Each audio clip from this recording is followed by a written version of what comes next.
as William Blake moves through this poem, what he spots and what he hears, what he listens to, what he sees and what he hears is oppression in many forms. He sees it in the marks on people, the marks of woe, the marks of weakness. He sees it in the mind-forged manacles. He hears it in the bans and the laws that restrict people. And it's almost like the further he walks into London, further, and the deeper he falls into this kind of pit of darkness and sadness and oppression. And the second powerful institution that he blames for this is an image of blame, is the church. So first things first, let's analyse literally the church. The church is a place of safety. It is a place that is holy and sacred. It is holy, it is sacred, and it provides sanctuary. A safe place that is protective, that is close to God, close to the divine.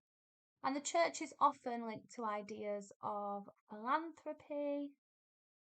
What other words can you think of? Good, benevolence, compassion.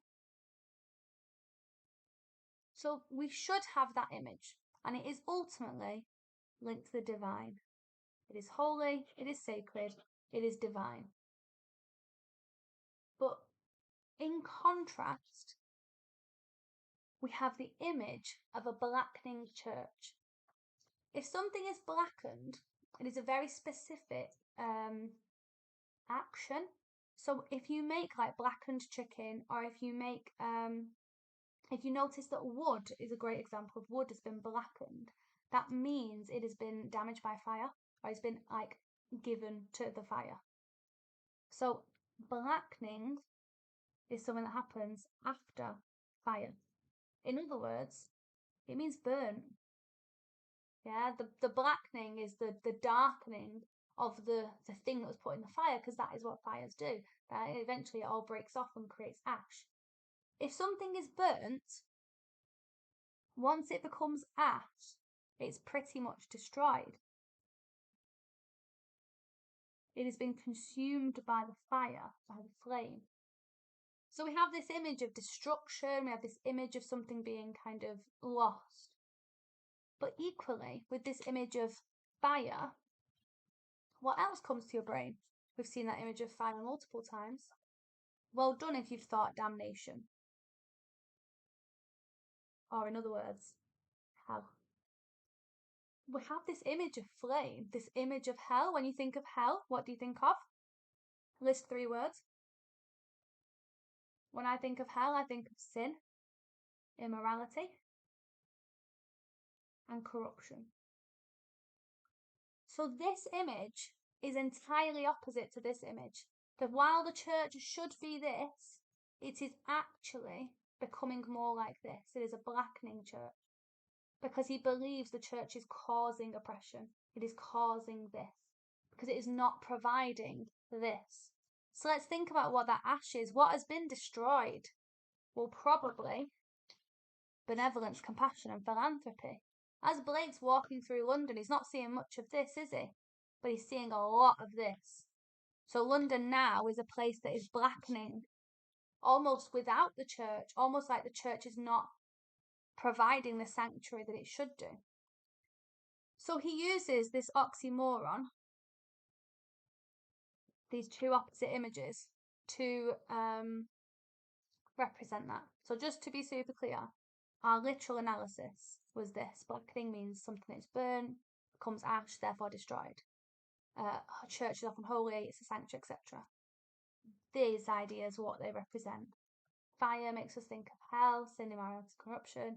Church should represent philanthropy, benevolence, and compassion. So through these images, what is Blake trying to symbolise? Well, through this oxymoron, he is symbolising the oppression of people in London, even from the church. He is criticising the church for not doing its job. And its job is philanthropy, benevolence, compassion, because he doesn't see it from the church. Okay? And what we can say, if I just get this idea up.